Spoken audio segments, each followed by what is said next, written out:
நான் நின்றா சொந்த கால்ல தான் நிப்பேன் அப்படின்னு சொல்லிட்டு நந்தினி வேலைக்கு போறதுக்காக சொல்லிட்டு இருக்காங்க. ஆனா என் வீட்லருந்து நீ வேலைக்கு போறதா இருந்தா கண்டிப்பா அதுக்கு வாய்ப்பே கிடையாது. உன் தங்கச்சி வீட்டுக்கு போடி அப்படின்னு பார்த்தீங்கன்னா சுந்தரவல்லி தொரத்திருவாங்களா? அப்பதான் வந்து என்ட்ரி குடுப்பாரு நம்ம சூர்யா. சூர்யா என்ன சொல்லுவாருன்னு பார்த்தீங்கன்னா, "ஏன் ஏன் வேலைக்கு போக்கூடாது? அவ பணத்த திருடிட்டான்னு மட்டும் சொல்றீங்க. அவ சொந்த கால்ல நிக்கணும்னு ஆசைப்படுறா. அதுக்கு இடம் குடுக்க மாட்டீங்களா?" அப்படின்னு பார்த்தீங்கன்னா வாக்குவாதம் பண்ணிட்டே இருப்பாங்க. ஒரு கட்டத்துக்கு மேல அருணாச்சல ஏவே பார்த்தீங்கன்னா, "தயவு செஞ்சு நீங்க போயிடுங்க. சண்டைய பெருசு பண்ணாதீங்க" அப்படின்னு பார்த்தீங்கன்னா அனுப்பிச்சுருவாங்க. "ஏன் சார் இப்படி பேசுனீங்க? மறுபடியும் அந்த வீட்டுக்கு போறதுக்கே எனக்கு பயமா இருக்கும். வேலை முடிச்சுட்டு நான் டெய்லியும் வீட்டுக்கு போம்போதெல்லாம் என்ன வந்து சுந்தரவல்லி அம்மா திட்டிட்டே இருப்பாங்க.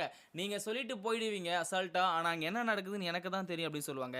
ஸோ சூர்யாவும், நந்தினியும் இதே மாரி சேர்ந்து வாழணும்னு நினைச்சீங்கன்னா, நம்ம வீடியோக்கு ஒரு லைக்க போட்டு தெரிவிச்சிருங்க. இப்போ என்ன நடக்குதுன்னு பார்த்தீங்கன்னா, இந்த வீட்ல எல்லாமே வந்து தலைகீழா போயிட்டு இருக்கு. அதுக்கு யார் காரணம்னு கண்டுபிடிக்கணும் அப்படின்னு பார்த்தீங்கன்னா, அருணாச்சலம் ஒரு முடிவு எடுக்கிறாரு. அத பத்தி நந்தினிகள டிஸ்கஸ் பண்ணும்போது தான் சொல்றாங்க.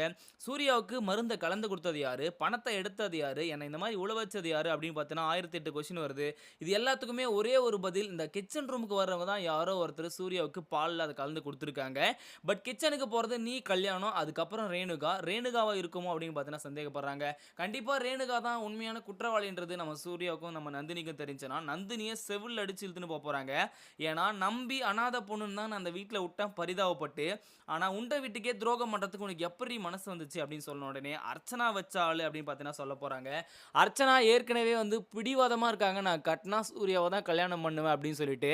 பட் 2 பேருக்கு ஒரு குழந்தை பிறந்துச்சுன்னா, அதுல ஒரு பெரிய பிரச்சனையே வந்துரும். ஏன்னா, ஃபர்ஸ்ட் வாரிசு கண்டிப்பா என் மக தான் பெக்கணும் அப்படின்னு பார்த்தீங்கன்னா, சுந்தரவல்லி அம்மா சொல்லிட்டு இருக்காங்க. இது எல்லாத்துக்கும் பதிலடி குடுக்கிறதா பார்த்தீங்கன்னா, நம்ம சூர்யா சுந்தரவல்லிய அடிக்கடிக்கு வெறுப்பேத்திட்டே இருக்காங்க. நந்தினி பிரெக்னன்ட்டா இருக்கிற விஷயத்த வச்சு வந்து சுந்தரவல்லி அம்மா என்ன பண்றாங்கன்னு பார்த்தீங்கன்னா, நந்தினி வேலை செய்ற கம்பெனிக்கு கால் பண்ணி, "அவள வேலைய விட்டு தூக்கிடுங்க. இல்லன்னா நான் வேற மாரி பண்ணுவேன்" அப்படின்னு சொல்லிர்றாங்க.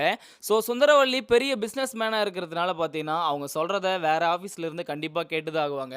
நந்தினிக்கு மேலும் மேலும் குடைச்சல குடுக்குறது இல்லாம, நந்தினி கடன் வாங்குன இடத்துலயும் பார்த்தீங்கன்னா, பெரிய ப்ராப்ளத்த உண்டாக்க போறாங்க.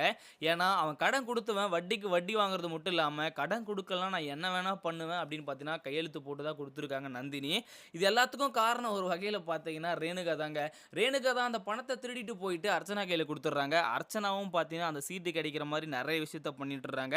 இதே மாரி இன்ட்ரஸ்டிங்கான வீடியோ நீங்க 3 முடிச்சுல பார்த்து தெரிஞ்சுக்கணும்னா நம்ம சேனல ஃபாலோ பண்ணி சப்ஸ்கிரைப் பண்ணிக்கங்க. அப்பதான் அடுத்த வீடியோ உங்களுக்கு உடனுக்குடன் வந்து சேரும்.